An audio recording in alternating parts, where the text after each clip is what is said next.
Autre titre en Israël, vous le savez, cette recrudescence des tensions à la frontière nord. 3 roquettes ont été tirées depuis le Liban hier soir sur la ville israélienne de Naharia. Tzahal a riposté, une escalade qui intervient après l'élimination de Samir Kuntar. Et depuis sa libération des geôles israéliennes, eh bien cet ultra-terroriste n'a cessé de narguer les Israéliens.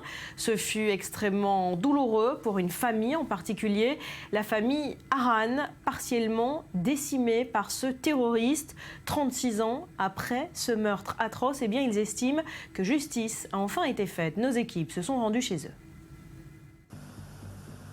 C'est sur cette plage qu'il est arrivé depuis le Liban il y a près de 36 ans. Et c'est à l'aide d'un petit bateau de pêche accompagné par 3 autres hommes que Samir Kuntar, alors âgé de 16 ans, a rejoint les côtes israéliennes au niveau de Naharia. Leur but, perpétrer un attentat. Une attaque terroriste dans laquelle 4 Israéliens vont trouver la mort. Le premier d'entre eux, un policier, Eliaou Shachar, après qu'une fusillade ait éclaté au moment où ce dernier repère les terroristes sur la plage. Puis Kuntar et ses complices se dirigent dans cet immeuble.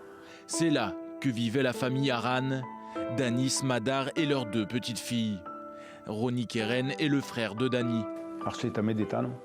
Mon frère est toujours avec nous, il est toujours là.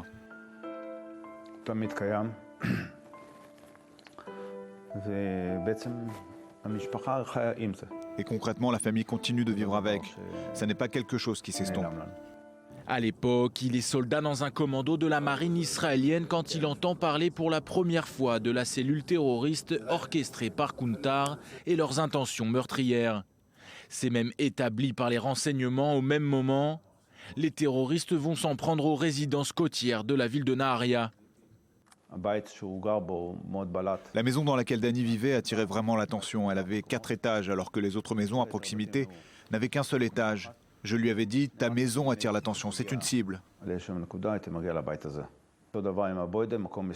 Je lui avais demandé de vider le grenier pour créer un espace où la famille pourrait se cacher, et c'est ce qui a sauvé Smadar.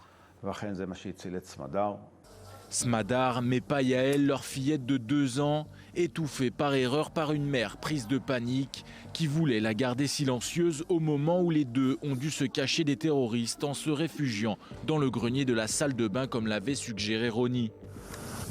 Dani et leur autre fille Enad, de leur côté, sont emmenés de force vers la plage. Là-bas, Kuntar abat Dani d'une balle dans la tête avant de briser le crâne d'Enad sur un rocher. C'était un meurtrier qui a tué une petite fille de 4 ans et demi et qui en était fier. Et ce n'est pas seulement lui, le Hezbollah en tant qu'organisation était fier de ce qu'il avait fait. Il n'a jamais exprimé de regret pour moi, c'était clair qu'il allait juste recommencer à faire ce qu'il faisait auparavant. Et pour cause, au moment de sa libération en 2008, Kuntar se rapproche du Hezbollah pour qui il devient rapidement actif après avoir passé près de 30 ans dans les geôles israéliennes. D'après certaines sources, ce dernier était même en pleine préparation d'un attentat de grande ampleur contre Israël. Samir Kuntar éliminé donc par une frappe ce week-end en plein Damas.